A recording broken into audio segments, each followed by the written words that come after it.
얼마 전에 척수윤도 목사님의 책이 눈에 띄었습니다. 제 여러 책도 있는데 목사님 눈에 띄어서 화장실하면서 그 책을 가져가서 다시 한번 이렇게 보면서 거기 보면은 제가 추천한 것도 있고 하는 책들이 있었는데 옛날에 읽었던 책인데 문득 보다가 감사에 대한 이야기를 하나 읽게 되었습니다. 거기 보면 재밌는 스토리가 하나 있는데 척수윤도 목사님이 이렇게 재밌는 예화거리들 또는 이화라들을 그 책에 소개할 때가 있습니다. 근데 거기 보니까 제법 나이가 든 한 남성분이 병실에 누워서 있었던 이야기가 나옵니다. 오랫동안 좀 아파가지고 오랫동안 병실 시설에 지고 있었던 것 같습니다. 그럼에도 불구하고 그 아내가 그 남편을 위해서 매일매일 정말 하루도 거르지 않고 수반을 들면서 옆에서 간호를 했습니다. 오랜 시간 동안에 35년 동안 이 아내와 함께 결혼 생활하면서 자기 옆에 늘 있었던 그 아내를 지그시 바라보던 이 남편이 어느 날 그 아내에게 이렇게 얘기합니다. 가까이 오라고 그러면서 손을 꽉 잡고 지그시 눈물을 글썽거리면서 이렇게 얘기합니다. You know what? 뭔지 알아? 하면서 내가 당신이 하고 싶은 말이 있는데 뭔지 알겠어? 그래서 이 말을 듭니다. 당신은 내가 불행할 때마다 늘 내 곁에 있었지.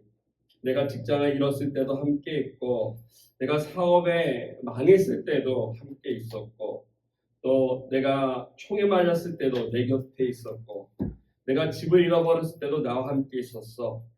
그리고 심지어 지금 내가 건강이 나빠져서 병원에 누워있는 이 자리에도 You are still by my side. 여전히 당신은 내 옆에서 나를 지키고 있지. 그러면서 You know what?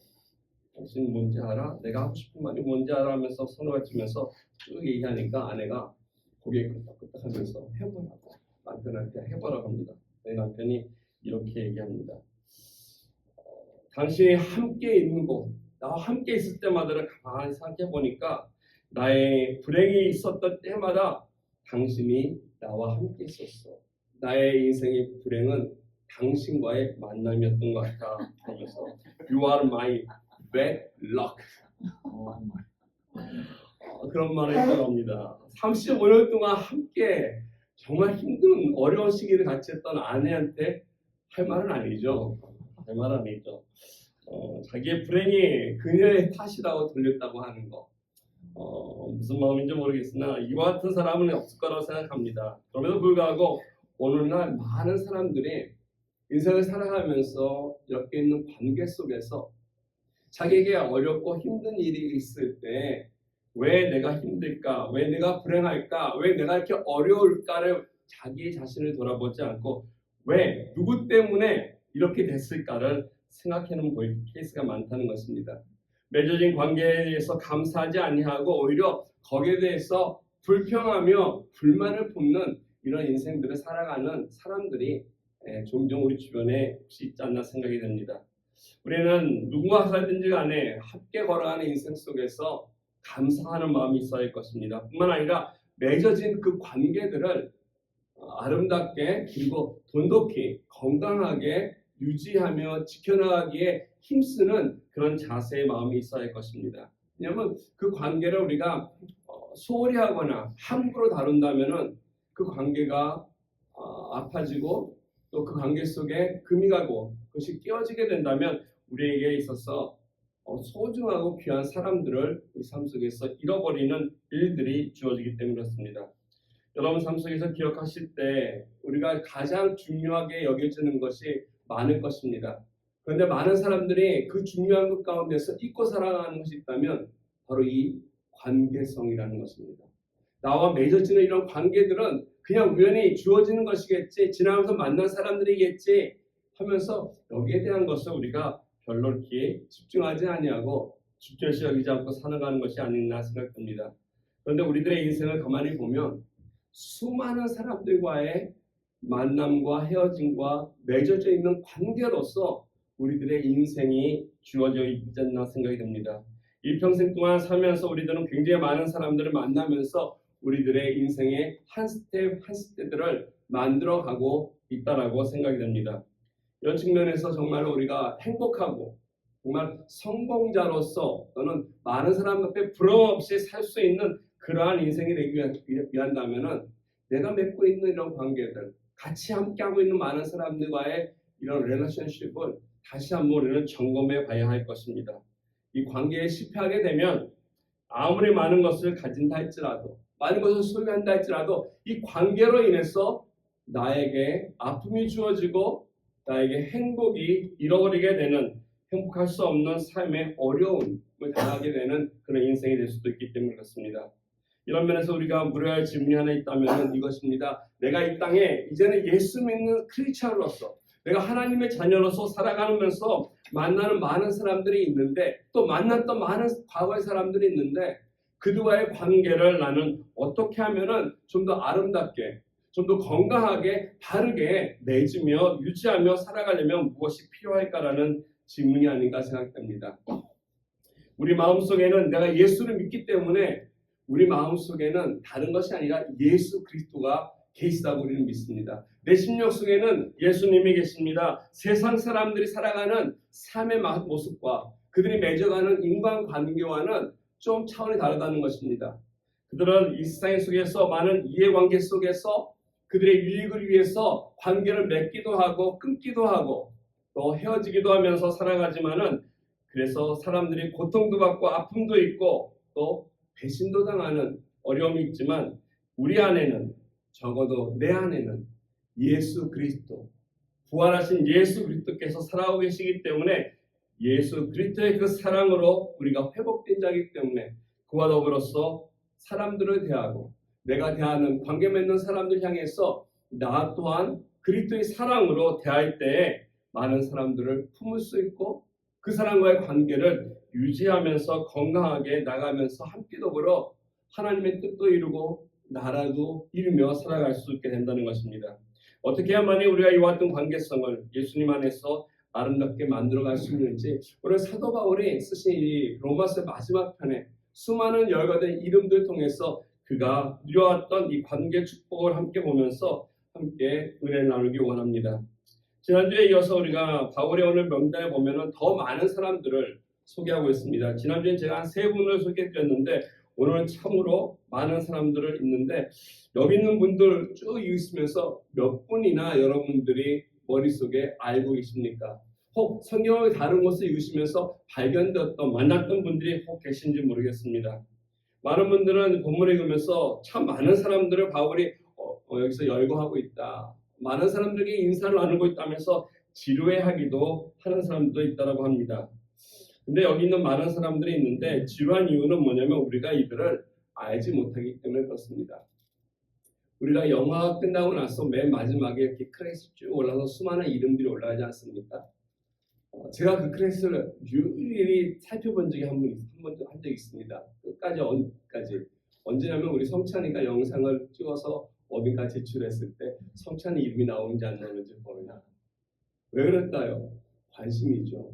그렇지 않으면 우리 보지 않습니다. 수많은 사람들의 이름이 나와도 우리는 일어나서 극장을 나오고 있습니다. 그러나 내가 아는 사람이 있다면, 나와 관계된 사람이 있다면 그 자리에 있어서 그 사람에 대해서 집중하고 찾아볼 것입니다. 오늘 사도 바울은 이처럼 16장은 정말 중요한 장이죠. 이제 마무리하는 이 장에 다른 말도 아니라 이 많은 사람들을 언급한 이유가 있을 것입니다.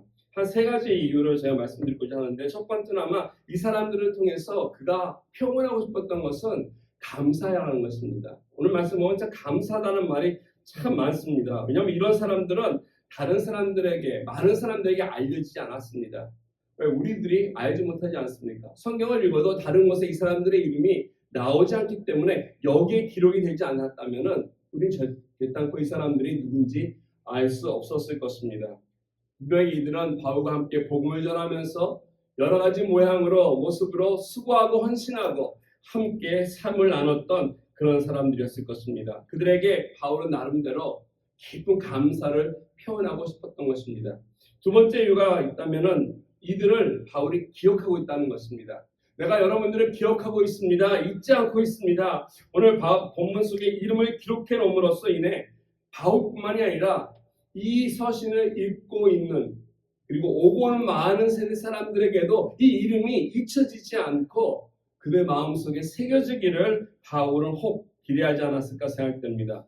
이 생에는 보면은 명예의 전당이라는 게 있지 않습니까?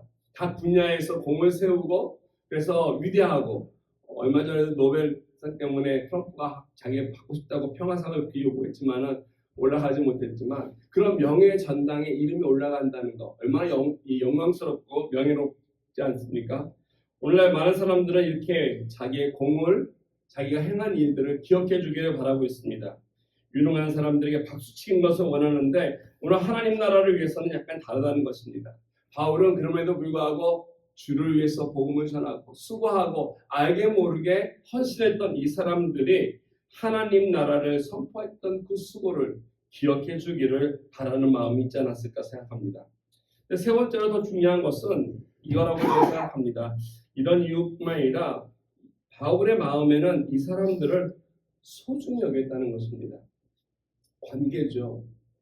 얼마나 오랜 기간 동안에 이 사람들 사귀었는지 모르겠습니다. 얼마나 오랫동안 함께 사역을 했는지 모르겠으나 여기 있는 사람들 한 사람 한 사람들을 바울은 소중히 여겼던 마음이 이 명단을 통해서 이 기록한 것을 통해서 우리는 엿볼 수 있습니다. 바울은 사람을 소중히 여겼고 사람을 보화처럼 여겼던 사람입니다. 사람만큼 존귀한 또 귀한 수준이 없기 때문에 사도 바울은 여기뿐만 아니라 데살로니가서 2장 19절과 또 20절 말씀에 보면 데살로니가에 가서 수고하고 애쓰면서 그 교회에 귀한 교회를 세우고 그리고 떠났을 때 데살로니가 교회에서 들려진 귀한 이야기들을 듣고 바울은 이렇게 고백합니다. 주님께서 오실 때에 내가 받을 상이 있다면 내가 하나님 앞에 받을 어떠한 면류관이 있다면 그것은 바로 너희들이다 라면서 사람을 언급했습니다. 나의 어떤 업적, 자기가 행한 어떤 일이 아니라 바로 그 데살로니가에서 만났던 그 사람들, 그들과 교제했던 사람들, 복음을 나눴던 사람들, 그리고 복음을 들어서 예수 앞에 새로워진 이 사람들이 바로 하나님 앞에 자기가 누릴 수 있는, 받을 수 있는 자랑의 면류관이라고 표현했고 영광과 기쁨이라고 여겼다는 것입니다. 이처럼 바울은 사람 한 사람 한 사람을 대하는 자세가 소중한 마음으로 됐다는 것입니다. 소중히 여기고 귀하게 여기기 때문에 수많은 사람들을 만나면서도 지나치면서도 잊지 아니하고 그냥 소홀히 여기지 않았던 것입니다. 저와 여러분들의 인생 삶 속에서도 얼마나 많은 만남들이 있었습니까? 지금까지 살아오시면서 이곳저곳에서 생활하시면서 수많은 사람들과의 만남이 있었고 또 헤어짐이 있었을 것입니다. 이제 한국에 돌아가셨지만은 우리 장로님과 권사님을 저 생각할 때마다 얼마나 감사한지 모릅니다. 정말로 천사의 도시라고 하는 이 로스앤젤레스에 와가지고 이 로스앤젤레스에서 제가 그 누구도 모르는 그때 하나님께 기도했을 때 하나님 이 천사의 도시에 천사를 만나게 해주십시오 했을 때 만났던 분들입니다. 딴 거 없었습니다. 그냥 오셔서 인사해 주시고 그리고 뒤에서 아름답게 섬기셨던 그들의 헌신과 수고가 늘시 마음속에 기억이 납니다. 그것이 인연이 되어서 하나님이 함께 하셔서 오늘날까지 이렇게 교회까지 함께 했던 귀한 사역들이 이루어지지 않았나 생각됩니다. 여러분 어떻습니까? 여러분들의 삶 속에서 지난날에 지냈던 많은 사람들 가운데 혹 그 관계가 이렇게 소홀해서 잘 되지 않아서 잘 가꾸지 않아서 오히려 그런 관계 속에서 아픔으로 남고 또 아쉬움으로 남고 또 여러분 마음속에 고통과 상처로 남았던 그런 관계는 있지 않습니까? 지금까지 맺었던 많은 관계 가운데서 기쁨이 있고 즐거움이 있고 생각할 때마다 웃음이 지어지고 정말 감사한 관계도 있겠지만은 우리 삶 속에서 하나님은 늘 이와 같은 관계 맺음 속에서 이것을 잊지 아니하고 건강하게 하나님 앞에 살아가기를 바란다는 것입니다. 어떠한 상황이 올지라도 또 어떠한 곳에 있다 할지라도 누굴 만나든지 맺어지는 이 관계 우리는 바르게 또 건강하게 만들어가는 법을 배워야 되지 않을까 생각이 듭니다. 어떻게 하면이 우리가 이런 관계성을 좀 더 아름답게 우리가 이어갈 수 있을지 오늘 바울이 우리에게 보여주는 귀한 세 가지 자세를 통해서 함께 나누기 원합니다. 첫 번째는 바울은 이와 같은 관계 속에서 건강한 시각을 가졌던 사람입니다. 사람을 대할 때 여러 가지 모습으로 대합니다. 우리 사람들을 대할 때 바울은 사람들을 볼 때 어떤 마음이냐 그 사람을 건강하게 바라봤다라고 말씀드릴 수 있습니다. 오늘 본문을 읽어보시면 아시겠지만 바울이 본문을 쭉 소개하면서 이름만 언급한 것이 아니라 그 이름 전과 또는 후에는 그 사람에 대한 특징이 하나 있다는 것을 우리는 알 수 있습니다. 하나의 패턴으로서 소개하고 있습니다. 그건 뭐냐면은 그 사람에 대해서 장점들을 소개한다는 것입니다. 말씀 읽다 보면은 이 사람은 이래서 좋습니다. 고마웠습니다. 사랑스러웠습니다. 수고했습니다. 헌신한 사람입니다. 도와주셨습니다. 라면서 이 사람들의 장점이 나열되어 있습니다. 모든 사람들은 장점만 있지 않고 약점도 있고 잘못할 때도 있고 실수도 있습니다. 그럼에도 불구하고 이 좋은 점만 오늘 보면은 바울은 소개하고 있다는 것입니다. 예를 들어서 6절 말씀 보시면은 이렇게 얘기하지 않습니까? 너희를 위하여 많이 수고한 마리아에게 문안하라라고 우리에게 소개해주고 있습니다. 여기에 소개하고 있는 이 마리아가 누구인지 우리는 정확하게 알 수 없습니다. 옛날에는 라스트 네임이 없었기 때문에 도대체 이 사람이 누구였는지 신약 성경에 보면은 마리아라고 하는 여인이 한 7분 정도 나옵니다. 7명 나오는데 쭉 순서대로 한다면 아마 오늘 본문에 나오는 마리아가 7번째 마리아에 해당될 것입니다.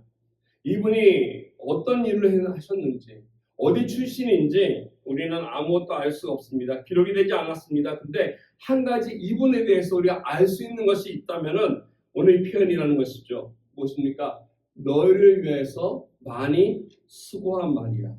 그냥 메리가 아닙니다. 프라우드 메리가 아니라 오늘 보니까 심히 수고한 마리아. Who worked very hard. 너를 위해서, 여러분을 위해서 수고를 참 많이 했다라면서 이 한마디로 이 마리아의 삶을 표현하면서 우리에게 소개해주고 있습니다. 뿐만 아니라 이어진 7절에도 보면 이렇게 얘기하고 있지 않습니까? 내 친척이여 나와 함께 갇혔던 안드로고니와 유니에게 문안하라. 여기 보니까 내 친척이다라고 우리 한글 성경은 번역이 되었는데요. 이게 이제 바울의 어떤 피를 나눈 친척이 아니라 동족이라는 뜻이에요. 같은 동족, 같은 유대인이다라고 하는 이런 의미입니다. 이 사람도 누구인지 알 수 없습니다. 정확하지 않습니다. 근데 이들을 소개하면서 그들은 이렇게 얘기합니다. 사도들에게 존중이 여김을 받는 사람이다. 심지어 나보다 먼저 그리스도 안에, 나보다 먼저 예수님을 영접하고 예수님 안에 있던 사람이다라고 얘기하면서 그들이 얼마나 귀한 사람인지, 얼마나 존귀한 사람인지를 잘 말씀해주고 있다는 것입니다.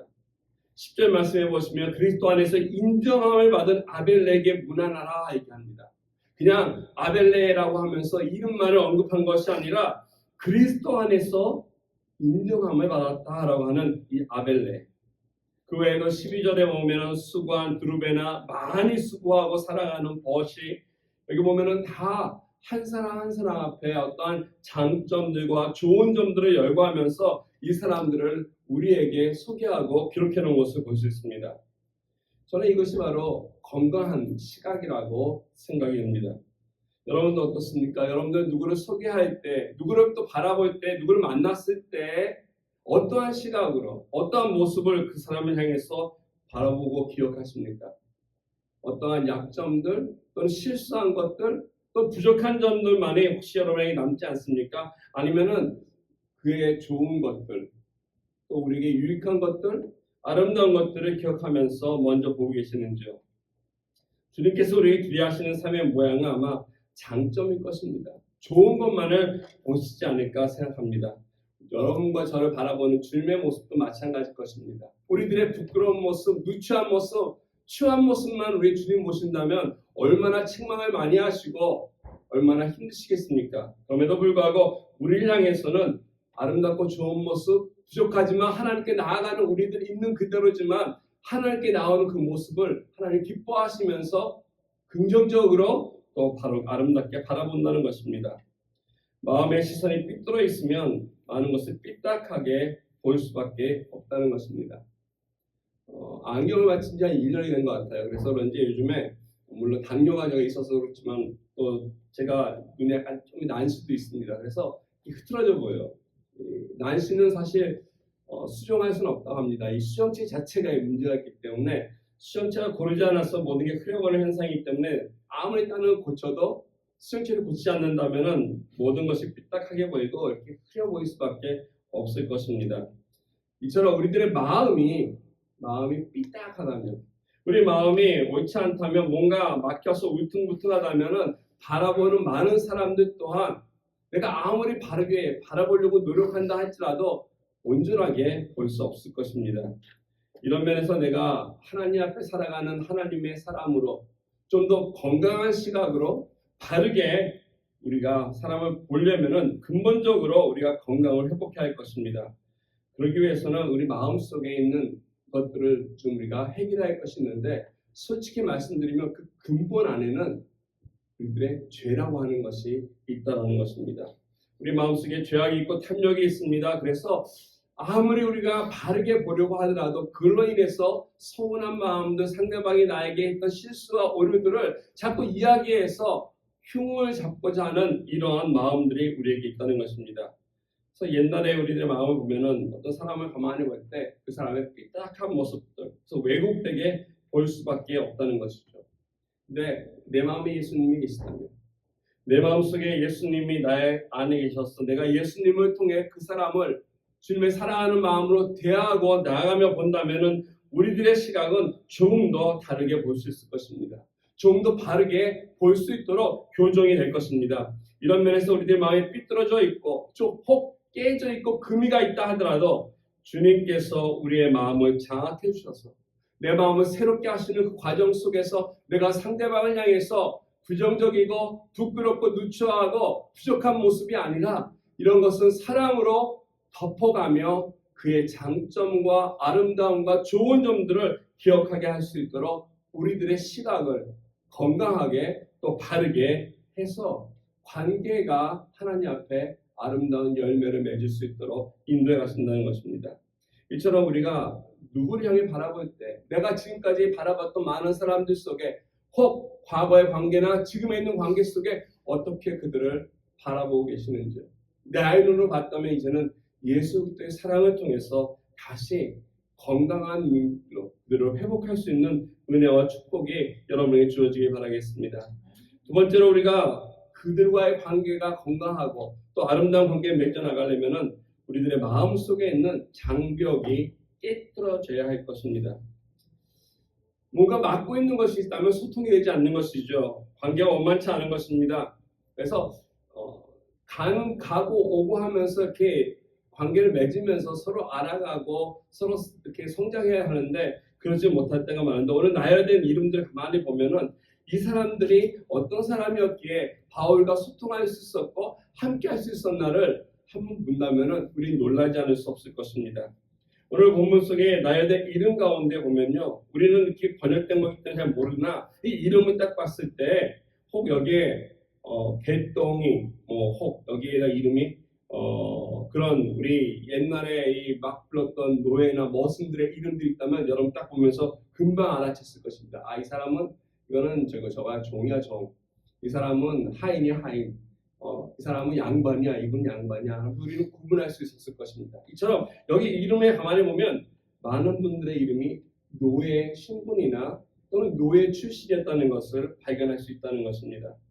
사실 사도 바울이 로마서를 쓰면서 로마에 있는 교인들을 향해서 썼을 때 예전에 말씀드린 것처럼 로마는 그 당시 참 큰 도시였습니다. 큰 도시라는 것은 인구가 많았다는 것이죠. 적어도 그 당시에 100만 명 정도의 인구였다고 하니까 지금도 100만 명 정도라면 큰 도시인데 정말로 그 당시만 해도 대도시였습니다. 그런데 그 많은 인구 중에 한 3분의 1 또는 혹 어떤 사람은 반 정도 50%가 주로 다 노예 출신이었다라고 또 노예들이었다라고 이야기를 하고 있습니다. 그러다 보니까 분명히 로마 교회 안에도 예수 그리스도를 믿고 교회 안에 들어온 많은 성도들 가운데도 이처럼 노예 신분의 성도들이 많았을 것입니다. 노예였다가 자유인이 된 사람도 있고 아직 노예로서 교회에 참석하는 사람도 있었을 것입니다. 예를 들어서 오늘 본문 8절에 보시면 암블리아라고 하는 사람이 언급이 되고 있습니다. 이 암블리아라고 하는 이름이 우리 한국으로 하면 개똥이와 같은 이름입니다. 그 당시에 가장 흔히 많은 사람들에게 특히 이 노예 신분들에게 붙여졌던 이름이라는 것입니다. 그래서 많은 사람들이 암블리아 하면은 어떤 출신인지를 금방 알았다는 것이죠.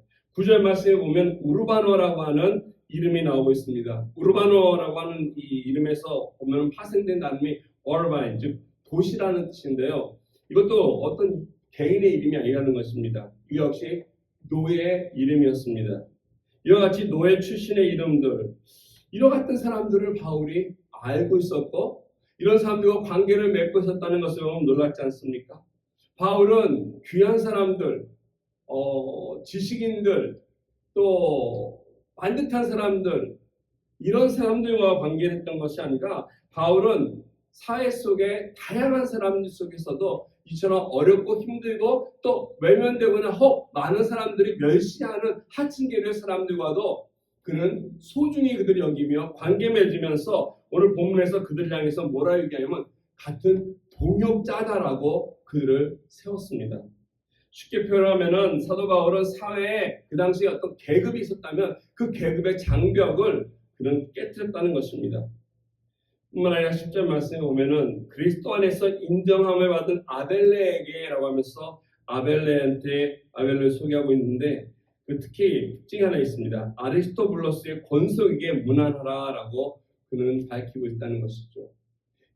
여기 언급되고 있는 아리스토블러스는 원래 이제 우리가 이걸 소개하면은 신구약 중간에 있었던 시대를 약간 말씀드려야 되는데 말라기 시대가 끝나고 세례 요한이 오기 전까지 이스라엘 사람들 가운데 그 중간 시대 속에 유대가 독립운동을 해서 어떤 약간의 왕조가 있었던 다시 왕이 세워졌던 그런 시대가 있었습니다.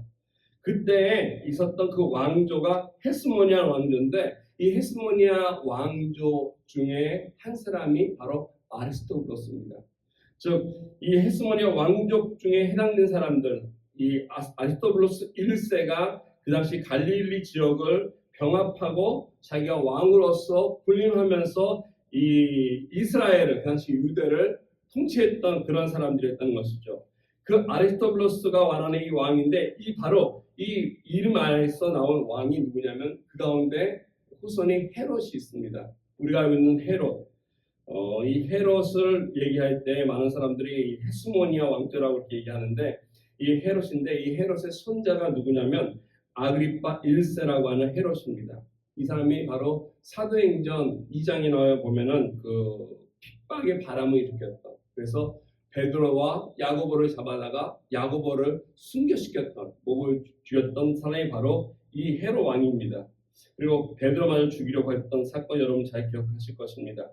바로 이 패밀리, 이 왕족 가운데 있었던 패밀리인데 이 가문이라고 한다면 크리스찬들에게 있어서는 별로 달갑지 않은 가문입니다. 만나고 싶지 않은 사람들이고 그 누구에게든지 그 가족에 대해서 들은다면 원수라고 얘기할 수 있습니다. 우리 크리스찬들을 핍박하고 특히 야고보라고 하는 귀한 사도를 순교시켰고 죽였고 그리고 해야를 했던 그런 가문이었기 때문에 상대하고 싶지 않았을 것이고 피했을 텐데 오늘 보니까 그 가문에 속해 있었던 원수 가문에 속해 있던 사람들 가운데 한 사람을 바울은 동역자라고 이야기한다는 것입니다. 그래서 오늘 11절에 나오는 헤로디온도 마찬가지입니다. 이 헤롯에서 나온 이름 뒤에 헤로디안, 헤로디온 다 헤롯 가문의 사람들이라는 것을 우리가 추측해 볼 수 있는 이름이기 때문에 원수의 가문이고 저주받은 가문이라고 얘기할 수 있고 도저히 크리스찬들과는 같이 함께 사역을 하거나 같은 길을 갈 수 없다고 생각되었던 가문인데 어떻게 해서 이 사람들이 바울과 같은 동역자가 되어서 그리스도의 복음을 전하는 그 길로 들어서게 되었는지 우리는 알 수 없습니다. 어떻게 된지 모르나 한 가지 확실한 것은 분명한 것은 바울에게 있어서 원수가 되었건 또 계급이 낮은 이 노예 같은 사람이 되었건 이 출신이 그 신분이 과거가 문제가 되지 않는다는 것입니다. 바울에게 있어서는 예수 그리스도만 믿는다면 예수 그리스도를 위해서 함께 복음을 증거하고 하나님 나라를 위해서 수고할 수만 있다면 누구든지 없앴다 하면서 그들과 있었던 관계의 장벽을 깨뜨리고 한 형제로 한 자매로 나가면서 하나님 앞에 귀한 사역을 이어갔다는 것을 알 수 있습니다. 이게 사도 바울의 위대함입니다. 우리는 알게 모르게 이 땅을 살아가면서 우리는 안 한다고 그러는데 알게 모르게 차별할 때가 많습니다. 라틴어기 때문에 또 중국 사람이기 때문에, 일본 사람이기 때문에, 미국인이기 때문에, 또는 이런 종류의 사람이기 때문에 하면서 우리는 선입견을 갖고 선을 긋고 편견을 가지고서 그들을 대하지 못하는 가로막는 여러 가지 장벽들이 우리 삶 속에 있다는 사실입니다. 그런데 이와 같은 장벽들이 있을 때 우리는 하나님 앞에 바른 관계를 가지고서 하나님 나라를 이뤄갈 수 없을 것입니다. 그들이 예수를 믿는다면, 그리고 함께 갈 수 있다면 우리가 그들과 있는 장벽을 허물 수 있는 은혜가 있어야 할 것입니다. 그래서 예수 그리스도께서 바울에게 주신 이 놀라운 이 은혜 속에서 하나님의 귀한 사역을 통해 함께 등록했던 역사가 있었음을 보면서 우리 또한 하나님 앞에 겸손하게 나가서, 하나님, 내 삶 속에 이런 장벽이 있다면 하나님 무너뜨려 주시고 허물어 주시고 나갈 수 있도록 하여 주십시오. 바울은 에베소서 2장 16절에 이렇게 말씀합니다. 원수된 것을 십자가로 소멸시키고 먼 데에 있는 너희에게 평안을 전하였다라고 그는 기록하고 있습니다. 에베소 교인들에게 얘기하면서 원수되었던 너희들을, 그리고 먼 데 있었던 너희들을 예수도 십자가 안에서 가까이 있다는 것이죠. 평안하게 했다는 것입니다. 이게 먼 데 있다는 것은 뭐 지역적으로 얘기할 수 있지만 관계적으로도 멀었다는 것입니다. 유대인과 그리고 이 헬라 사람들, 이방인들 서로 원수지연이기 때문에 함께 할 수 없었던 그런 사람이었는데 예수도 십자가로 인해서 함께 어울리면서 함께 하나님 나라를 향해서 나아갈 수 있었음을 이야기하고 있는데, 이게 바로 바울이 우리에게 그리스도를 통해서 소개해주고 있는 예수 믿는 사람들의 본질이 아닌가 생각됩니다. 그리스도 십자가 앞에 있다면 어떤 장벽도 존재할 수 없고 무너져야 할 수밖에 없는 이와 같은 것들, 이걸 하기 위해서 내 마음속에 있는 장벽이 나는 없어가 아니라 그 장벽들이 알고 모르게 있지 않나 살펴봐야 할 것입니다. 상처들, 아픔들, 그가 나에게 얼마나 해를 끼쳤는지 몰라. 그 사람이 나한테 얼마나 상처를 줬는지 몰라. 그래서 내가 그 사람들 향해서 쌓고 있는 장벽들이 있다는 것입니다. 내 마음속에 아픔들이 있기 때문에 그 장벽을 내려놓지 못하는 그 두려움으로 인해서 하나님 앞에 나가지도 못할 뿐더러 그 사람들과 화해하지 못하고 함께 가지 못하는 안타까운 마음들이 우리에게 있다는 것입니다. 내 마음속에 아직도 이와 같은 상처가 있고 혹 그 사람들 향한 증오가 있고 분노가 있다면 오늘은 십자가 앞에 이런 것들을 토해내야 할 것입니다. 우리가 듣던 찬양처럼 더 이상 이와 같은 아픔들이, 이와 같은 상처들이 더 이상 나를 아프게 하지 아니하고 내가 있는 자리에서 일어나서 하나님 앞에 이런 관계들을 회복해 나갈 수 있도록 우리는 주님 앞에 나가야 할 것입니다. 담대하게 하나님께서 우리에게 주신 관계들을 건강하게 회복되기 위한다면은 내 마음서부터 바꾸기 시작해야 할 것입니다. 시각을 바꾸고 내 마음속에 있는 상처들을 먼저 내 마음속에 있었던 이 장벽의 벽들을 하나씩 예수 그리스도 십자가 앞에 내려놓아야 할 것입니다. 그래서 십자가로 인해서 나의 시선이 나의 마음에 가로막고 있는 장벽들이 무너질 때 우리는 과거에 있었던 관계나 또는 앞으로 또 현재에 주어진 우리들의 관계가 하나님 앞에 건강하고 바르게 맺어져 나갈 것입니다. 마지막 세 번째로 바울을 통해서 우리가 배울 수 있는 귀한 여정 속에 있는 관계는 이것입니다. 그것은 바로 은혜의 순간들을 그는 잊지 않았다는 것입니다. 인생을 살아가면서 저와 여러분들은 많은 사람들의 도움을 받고 살아갈 때가 있습니다. 그래서 그 사람들 통해서 고마움을 또 크고 작은 은혜들을 경험합니다. 근데 이런 것들을 우리는 잊지 말아야 하는데 순간순간 안타깝게도 우리는 잊어버릴 때가 있다는 것이죠. 우리 힘으로 지금까지 살아온 거 결코 아님에도 불구하고 내가 그래도 열심히 했기 때문이지 하면서 누가 나를 위해서 서포팅해주고 수고해주고 헌신해준 것을 잃을 때가 많다는 것입니다. 과거에 있었던 나에게 은혜 베풀었던 많은 사람들 곰곰이 생각할 때 저는 많아요.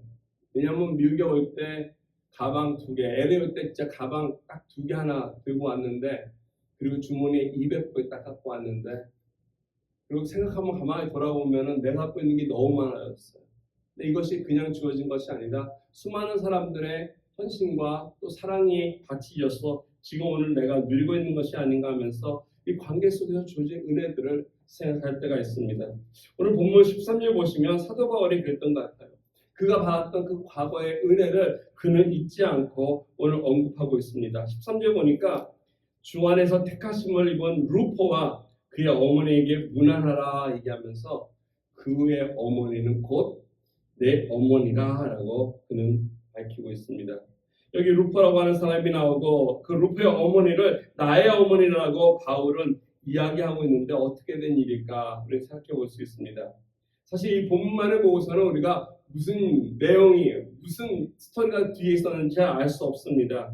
근데 이거를 알려면 우리가 좀 루포가 누군지를 좀 살펴볼 수 있는데 감사하게도 루포에 대한 이렇게 조금만 근거들이 복음서에 나와 있다는 것입니다. 마가복음 15장 21절에 보면은 이 루포에 대해서 언급이 되어 있습니다.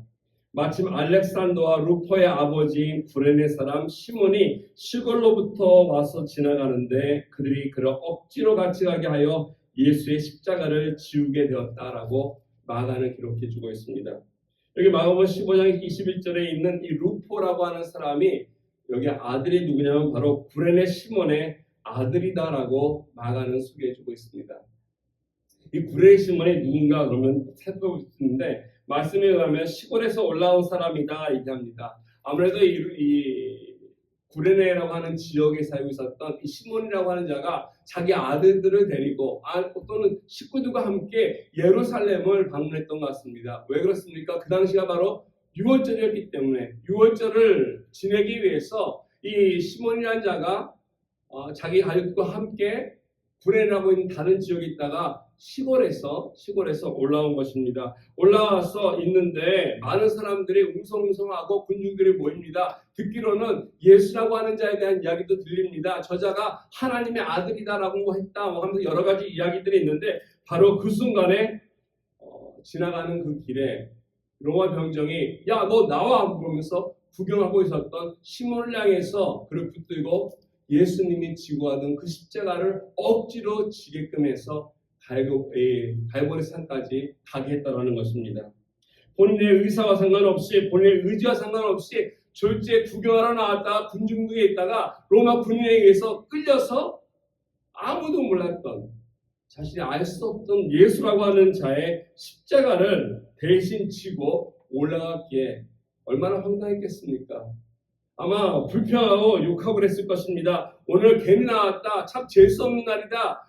왜 이런 일이 나에게 주어지지 하면서 그가 이렇게 걸었을 것입니다. 그런데 그는 억지로 십자가를 지긴 했습니다. 억지로 그 십자가를 졌기 때문에 그는 어디까지 갈 수 있었냐면은 예수님이 십자가를 지시고 돌아가시는 그 현장까지 갈 수 있었습니다.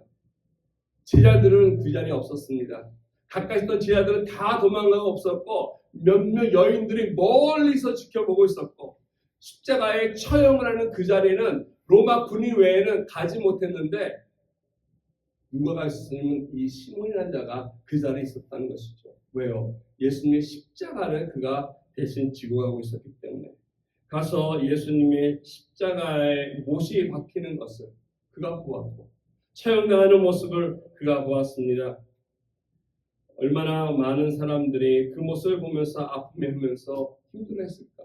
아마 시몬이 생각했을 것입니다. 왜 그가 이처럼 처참하게 이 로마 사람들에게 의해서 이와 같은 처형을 당하는지 궁금했을 것입니다. 그럼에도 불구하고 십자가 달린 그 예수가 하나님을 향해서 하는 기도를 들었습니다. 저 자들을 용서해 달라고 하는 주님의 모습. 12시부터 오후 3시까지 어둠이 덮이고 땅이 진동하면서 무덤이 열린 현상을 보면서 많은 사람들이 하는 고백들을 그가 옆에 들었습니다. 로마 장군이 하는 고백이 그는 진실로 하나님의 아들이었다라고 하는 고백도 들었습니다. 훗날에 그가 우리를 대신하여서 십자가에 돌아가신 그 어린 양이라고 하는 사실을 알게 되었기 때문에 그가 우리의 구원자요 아니 나를 구원해 주시기 쏘신 그 메시아였음을 그는 발견했던 것입니다. 그래서 아마 이 시몬이 그 억지로 했던 십자가 사건을 통해서 예수를 만나게 되었고 온 가족이 나 예수 그리스도를 자기뿐 아니라 루포와 더불어서 온 가족이 예수 그리스도를 영접하게 되었고 오늘 본문에 바로 그 가족이 기록이 되었다는 것입니다. 루포도 크리스찬이 되어서 훗날에 어느 순간에 바울과 함께 하나님의 나라를 일하는 동역자가 되었다는 것입니다. 뿐만 아니라 루포가만 아니라 오늘 보니까 루포의 어머니에 대해서 언급이 되어 있습니다. 루포의 어머니도 보니까는 바울이 기게 나의 어머니다. 아무래도 이 루포의 어머니가 바울을 섬겼던 그런 사람이 아니었을까 생각이 듭니다. 오늘 본문에는 여러 가지 이야기가 나오지 않지만은 이 신약을 여러 가지 모습으로 연구하고 또 소개하고 있는 이 윌리엄 바클리 목사님에 의하면은 이 훗날에 바울에게 어떻게 섬겨졌던 사람이 누구였는지를 잠깐 언급하고 있습니다. 우리가 아시는 대로 사도행전 11장에 보면은 당시 사울이었던 그가 스데반의 죽음을 보고 다메섹으로 간 후에 그가 사우디아라비아로 가서 광야에서 지내다가 돌아왔을 때 그의 고향 다소로 내려갑니다. 예수님 만난 후에 그런 많은 고민을 하고 기도한 후에 고향에 돌아가서 곰곰이 조용히 지내고 있을 때 바나바라고 하는 사람이 바울을 찾아가서 이제 그를 안디옥이라고 하는 도시로 데리고 와서 안디옥의 교회를 섬기게 합니다. 말씀을 가르치고 훈련시킬 사람이 필요했는데 아무래도 하나님께서 바나바를 통해서 바울을 픽업하라고 했던 것 같습니다. 그래서 이 바울이 자기의 고향 다소를 떠나서 안디옥에 와서 머물면서 안디옥 교회를 섬기고 있을 때 아무래도 그곳에서 바울을 뒷바라지했던 사람이 바로 이 루포의 어머니였을 거라는 것이죠. 혼자 왔던 이 바울을 향해서 여러 모습으로 음식도 대접하기도 하고 여러 모습으로 섬겼을 가능성이 많은 것이 바로 이 어머니라는 것입니다.